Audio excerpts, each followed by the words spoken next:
የተወደዳችሁ የልደታ ቲዩብ ቤተሰቦች በባለፈው ክፍል 1 ስለ ዘመናችን አንዲት ቅድስት መነኩሴ ቅድስት ሄራኒ ስለ ልደቷና አስተዳደጓ መተረክ ጀምረን ነበር ያቋረጥነው ወይም ያቆምነው። በዛሬው በክፍል 2 ደግሞ አስተዳደጓን በሚመለከት ከአቆምንበት እንቀጥላለን። ሰብስክራይብ፣ ላይክ፣ ሼር፣ ኮሜንት አድርጉ። እግዚአብሔር ከሁላችን ጋር ይሁን። የቅድስቷ በረከት ከኛ ጋር ይሁን። አሜን።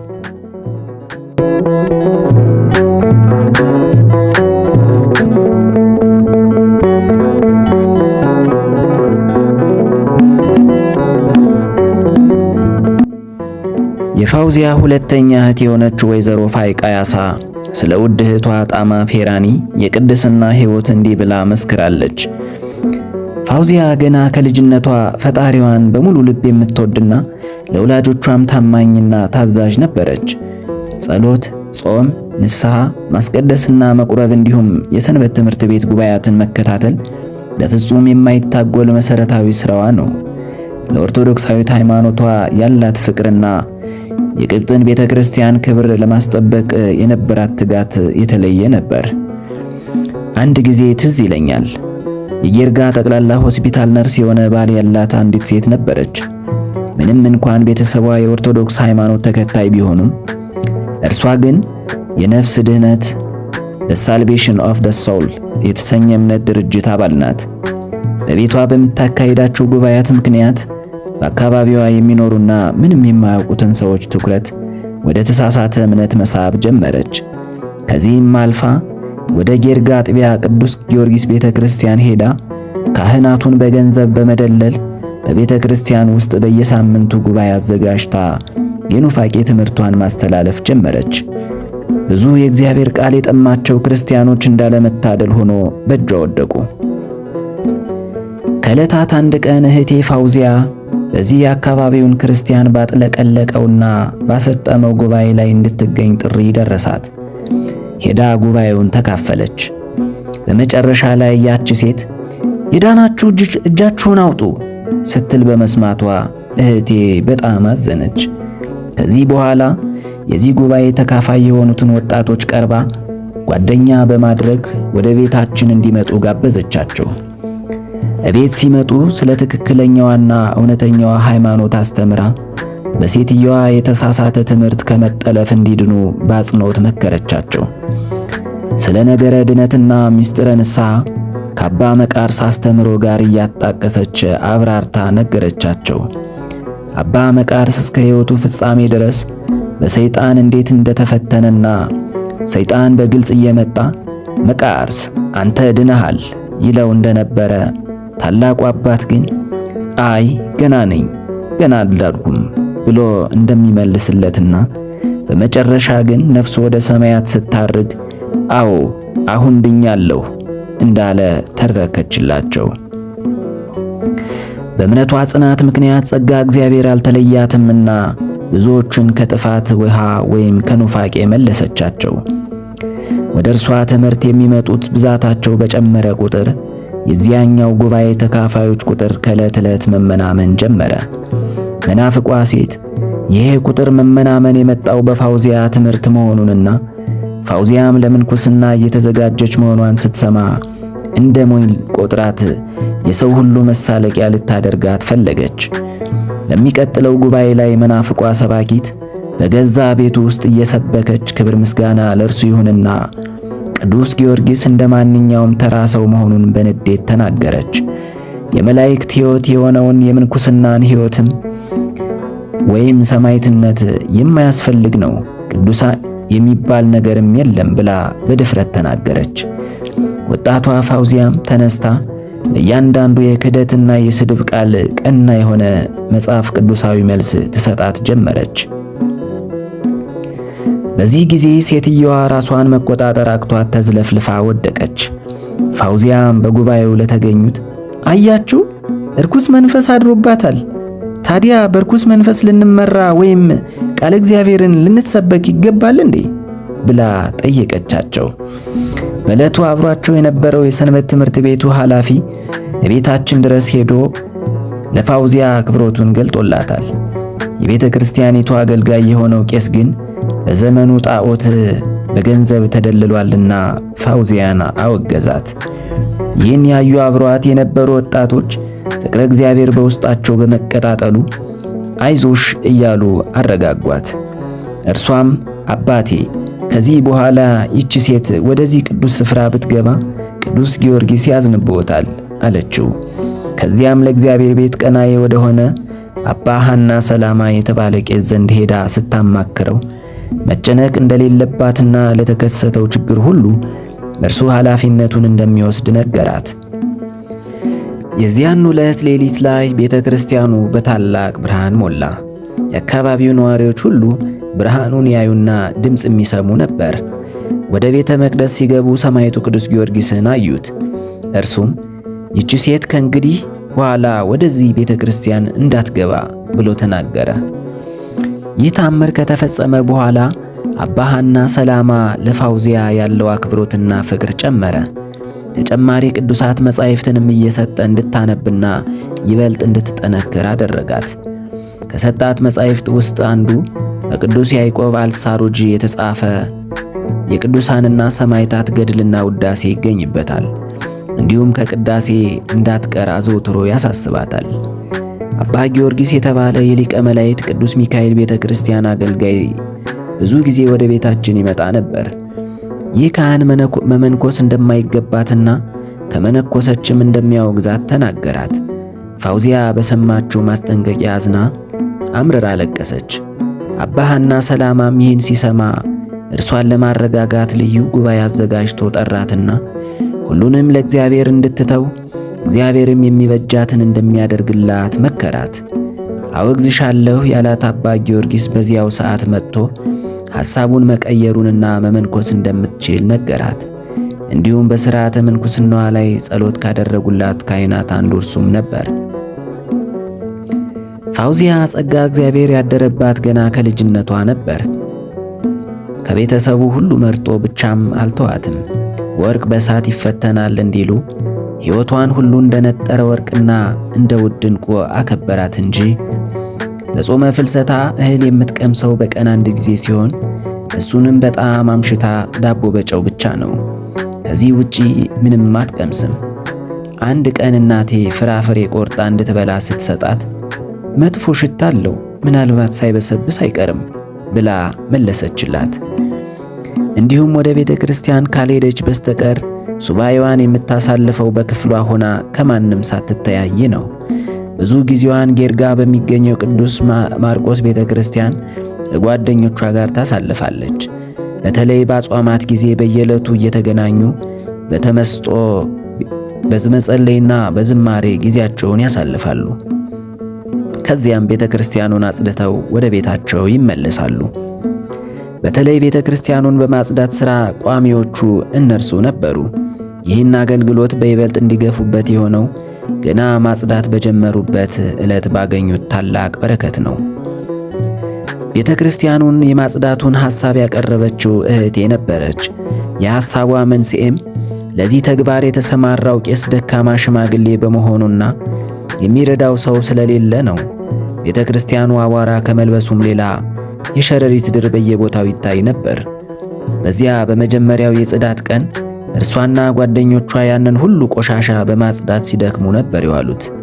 ልክ ሥራቸውን ጨርሰው ሲወጡ እመቤታችን ተገልጣላቸው በስሜ የተሰየመውን የልጄንና የጌታዬን ቤት እንዲህ አድርጋችሁ በማጽዳታችሁ ደስ አሰኝታችሁኛል ብላ ባርካቸው ተሰወረች።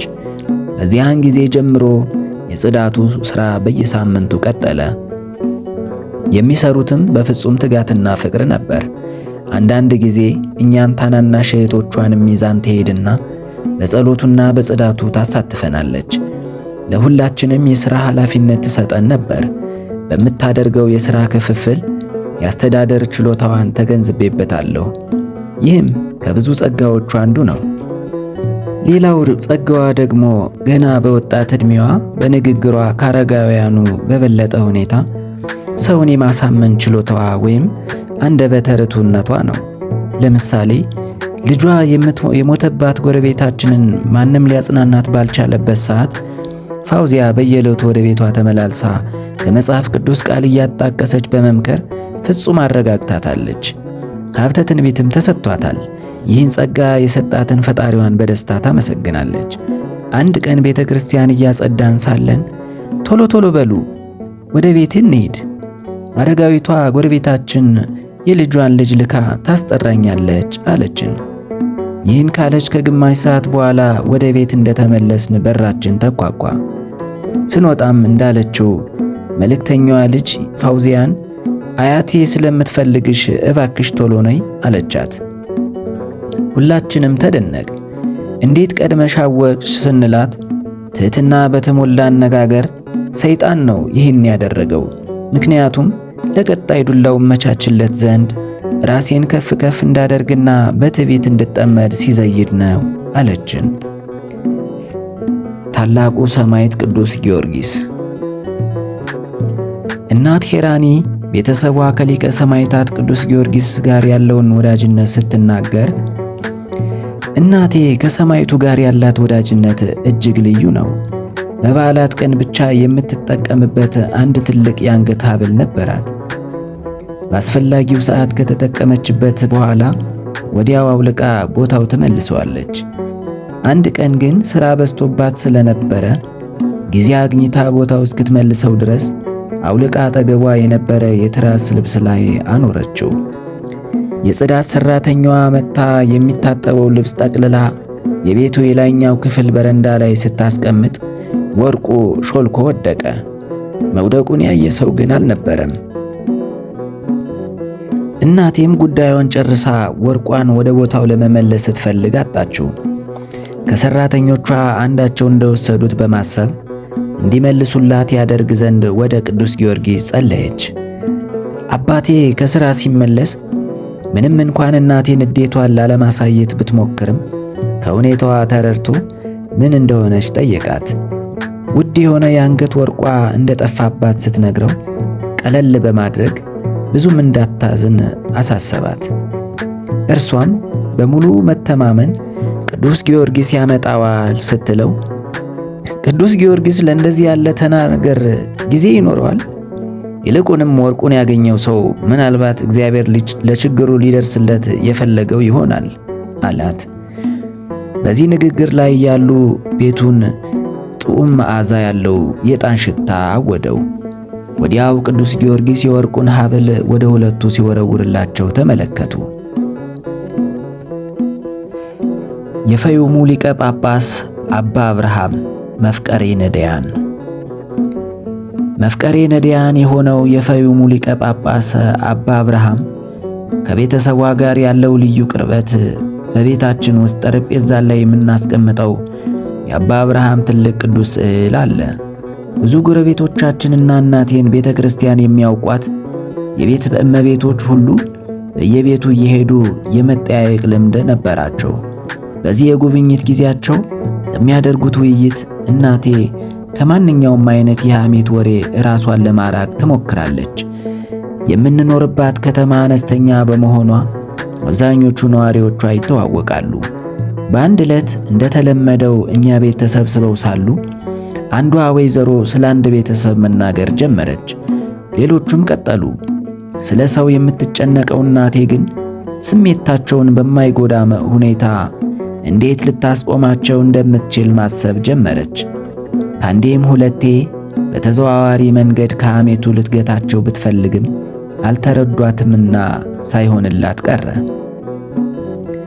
ከዚያ ጠረጴዛ ላይ ወደ ነበረው የአባ አብርሃም ስዕል ተመልክታ እንዲረዳት በልቧ ተማጸነች። ወዲያው ስዕሉ ያረፈበት ጠረጴዛ 3 ጊዜ ሲንኳኳ ሁሉም ሰምተው ደነገጡ። ዙሪያቸውን ቢያማትሩ ሌላ ሰው የለም። ተረጋግተው ወደ ሐሜታቸው ሲመለሱ ጠረጴዛው በድጋሜ ተንኳኳ።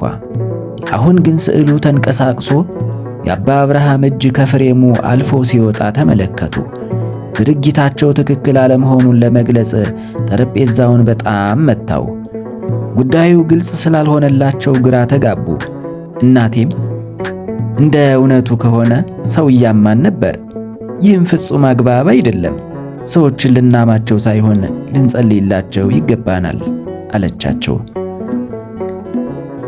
አቡ ሐልቃ የጸሎትና ምጽዋት ሕይወትና ለቅዱሳኑ ያላቸው የላቀ ፍቅር የነ ፋውዚያ ቤት ጸጋ ብቻ ሳይሆን የዘመዶቻቸውም ጭምር ነበር። እርሷም የእናቷ አባት ስለሆኑት አያቷ ቃዋጋ ማታል ፌዚ ብዙ ጊዜ ትነግረናለች። አያቴ በጣም የጸሎት ሰው ነበር። በየዕለቱ ማታ ማታ ቤተሰቡን ሁሉ ሰብስቦ የምሽትና የሌሊት ጸሎቱን ያደርሳል። ውዳሴ ማርያም ካነበበልን በኋላ ከመጽሐፍ ቅዱስ የተወሰኑ ጥቅሶች አንብቦ ያብራራልናል። ከዚያም ደግሞ ጥቂት ገድላት ወይም ታምራት ይነግረንና ወደ የመኝታችን እንሄዳለን። እንደ ሊቀ ዲያቆንነቱ በቅዳሴ ያገለግላል። በ70 ዓመት ዕድሜው መቋሚያውን ተደግፎ ቆሞ ረጅም ጸሎት ያደርሳል። ቤተ ክርስቲያን ካገለገለ በኋላ ደግሞ በቅጽረ ቤተ ክርስቲያኑ በሚገኝ አግዳሚ ወንበር ላይ ጋደም ብሎ ማረፍ ልምድ ነበረው። በአንድ ጆሮው ላይ ጉትቻ ያደረገ ወጣት ልጅ በተደጋጋሚ ይገለጥለት የነበረ ሲሆን ይህ ወጣት ለ2 ዓመታት የአያቴን ልብስ እየጎተተ አያቴ ተነስና ጸልይ፣ ለጸሎት ተነስ ይለው ነበር። አንድ ቀን አያቴ ደክሞት አረፍ እንዳለ ወጣቱ መጥቶ በተለመደው ሁኔታ ተነስ አለው። አያቴም ይህ የማን ልጅ እንደሆነ ማወቅ አለብኝ ብሎ ወሰነና ሊይዘው ተነሳ። ልጁ ግን እየሮጠ ወደ መቅደስ ገባ። አያቴም ተከትሎት ገባ። ልጁ ከመንበሩ ጀርባ ስለተሰወረበት እስኪወጣ ጠበቀው። ብዙ ከጠበቀው በኋላ እንደማይወጣ ሲረዳ አንድን ካህን ይህ በአንድ ጆሮው ላይ ሎቴ ያደረገ ልጅ ማን እንደሆነ ጠየቀው። ቄሱም አቡ ሐልቃ ሊሆን ይችላል ብሎ መለሰለት። ቅብጦች ሕፃኑ ሰማዕት ቅዱስ ቂርቆስን አቡ ሐልቃ ብለው ይጠሩታል። ትርጉሙም የጆሮ ጌጥ የሚያደርግ ወይም ያለው ማለት ነው። ልክ ቅዱስ መርቆሬዎስን 2 ሰይፍ ያለው ለማለት አቡ ሰይፈን እንደሚሉት ማለት ነው።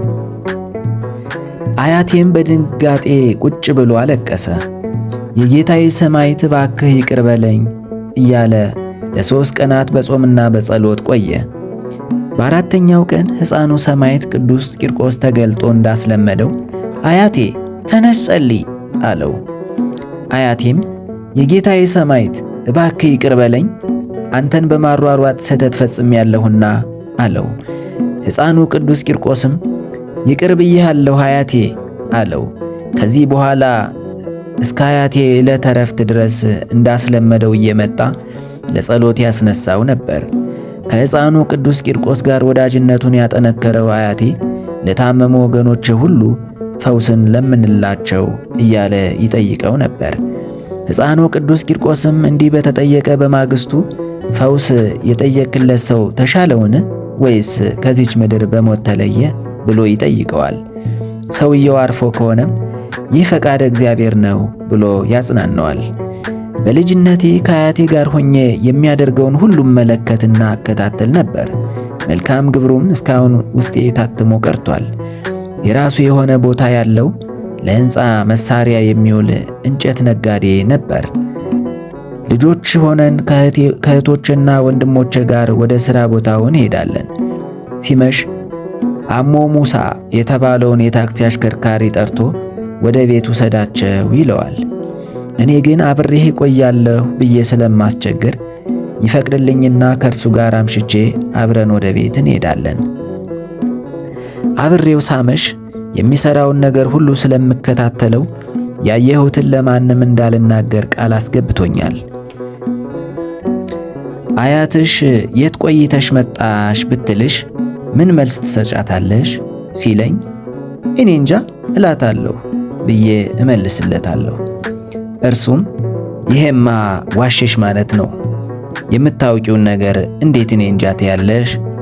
ስለዚህ ከአያትሽ ጋር የት ቆይታችሁ መጣችሁ ስትልሽ እርሱን ጠይቂው በያት አለኝ። በምሽት ቆይታችን በሄድንበት ሁሉ አብሬው ልሄድ ታክሲው ውስጥ ስገባ መኪናዋ በገንዘብ የተሞሉ ፖስታዎችና የተለያዩ ፍራፍሬዎች ተጭና አገኛታለሁ። ተፈላጊው ቦታ ስንደርስ ከመኪናው ወርዶ በየቤቱ እየሄደ ያዘጋጀውን ዕቃ በሩ አጠገብ ያስቀምጥና በራቸውን ያንኳኳል። በሩ እየተከፈተ መሆኑን ሲረዳ ወጥተው ሳያዩት በፍጥነት ከስፍራው ዞር ይላል። እኔም ከስሩ እየተከተልኩ እርሱ የሚያደርገውን አደርጋለሁ። የያዘውን ስጦታ በዚህ ሁኔታ በየነዳያኑ ቤት አዳርሶ ሲጨርስ ወደ ቤት እንመለሳለን። አያቴ የት ቆይተህ መጣ ስትለው አንድ ጉዳይ ነበረኝ ይላታል። የፋውዚያ ለምንኩስና አነሳስ በሲራክ 47 ቁጥር 2 ላይ ስቡን ከድህነቱ መሥዋዕት እንደሚለዩ እንደዚሁ ዳዊት ከእስራኤል ልጆች ተለየ እንዲል። ፋውዚያም እንዲሁ ነበረች። ይህ ጥቅስ በእርሷ ሕይወት ተፈጽሟል የሚያሰኘውም ጌታችን ኢየሱስ ክርስቶስ ሄራኒን የገዳሙን መምኔት እስክትሆን ድረስ ምርጫው መሆኗን በብዙ መንገዶች መግለጡ ነው። በዚህም ማሳያው ገና ከልጅነቷ ነገረ ሃይማኖትን አጣጥማ ያደገችው ፋውዚያ ወደ ሙሉ መንፈሳዊ ሕይወት ካልገባሽ ደስታ እንደማታገኝ ይሰማት ነበር። የእርሷ ልምድም ሆነ ምኞት ጸሎትና ውዳሴ ማድረስ፣ ቅዱሳት መጻሕፍትን ማንበብና ለገድል መዘጋጀት ነው። ከእህቶቿ ጋር መጫወት አያስደስታትም። ያኔ የእርሷ ፍላጎትም ሆነ የደስታዋ ምንጭ ጊዜዋን ከእናቷ ስር እያለች ማሳለፍና ከዚያ ውጭ ደግሞ ከአክስቷ ሞፊዳ ጋር መሆን ነው። ከአክስቷ ጋር ለየት ያለ ግንኙነት ነበራትና ለምንኩስና ስለነበራቸው ከፍተኛ ጉጉት እንዲህ ትነግረን ነበር። መኝታ ቤቴ ውስጥ በአንድ ጥግ በኩል የጌታችን ኢየሱስ ክርስቶስ የእናቱ ቅድስት ድንግል ማርያምና የሰማዕቱ ቅዱስ ጊዮርጊስ ቅዱሳት ስዕላት አሉኝ። በየዕለቱ ከፊታቸው ሻማ እያበራሁ ጥቂት አበባዎችን አስቀምጣለሁ። የሴቶች ገዳም የት እንደሆነ ባላውቅም የመመንኮስ ፍላጎቴ ግን ጽኑ ነበር። የተማርኩበት ትምህርት ቤት በካቶሊኮች የሚመራ ነበር። መምህራኑ የውጭ ሀገር ዜጎች የሆኑ የካቶሊክ መነኮሳያት ናቸው። መምህራኖቼን በእነርሱ ገዳም በምንኩስና እየኖርኩ ንስሐዬንና ቅዱስ ምስጢርን ግን በእኔ የኦርቶዶክስ ተዋሕዶ ቤተ ክርስቲያን መፈጸም እችል እንደሆነ ጠይቄያቸው አይቻልም አሉኝ። በዚያን ጊዜ አባቴ ደግሞ ከቤታችን ጣሪያ ላይ ላንቺ የሚመጥን ገዳም ወይም በዓት እሰራልሻለሁ ይለኝ ነበር። የኔ ምኞት ግን ራሱን የገዳሙን ሕይወት ማጣጣም ነው። ዲዳ እያልን የምንጠራት አክስቴ ሞፊዳም ምኞቷ ልክ እንደኔው ነበር።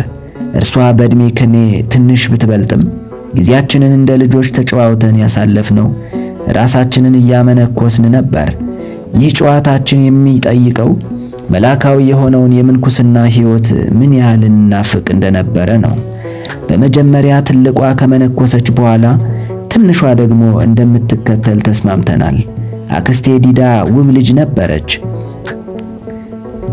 ልጇን ጠያቂ ሲመጣ ወላጆቿ አስገድደው ለጮኛ ሰጧት። ሰርጓ ሲደርስ በዋዜማው የእመቤታችን ቅድስት ስዕል ፊት ቆማ እመቤቴ የብርሃን እናት አስገድደው ሊድሩኝ ነው፣ እኔ የምፈልገው መመንኮስ ነው ብላ ስታለቅስ እመቤቴ ከስዕሉ ላይ ሂጅና እናትሽን ልጅቷን ተያትና ወደ ገዳም ትግባ፣ እንቢ ካልሽ ግን ሰማያዊት ሙሽራ ሆና ወደ ልጄ ትሄዳለች ተብለሻል በያት አለቻት። ለእናቷ ይህንን መልእክት ስትነግራት ውሸትሽን ነው፣ እኔን በዚህ አስፈራርተሽ ገዳምሽ ለመግባት የፈጠርሽው መላ ነው አለቻት። ዲዳ ምንም አማራጭ አልነበራትምና ለሰርጉ ዝግጅት ከሚያደርጉት ዘመዶቿ ጋር ስትንጎዳጎድ ድንገት ራሷን አመማት። ወደ መኝታ ክፍሏ ልትገባ ስትል ድንገት ወድቃ በዚያው ረፍቷ ሆነ።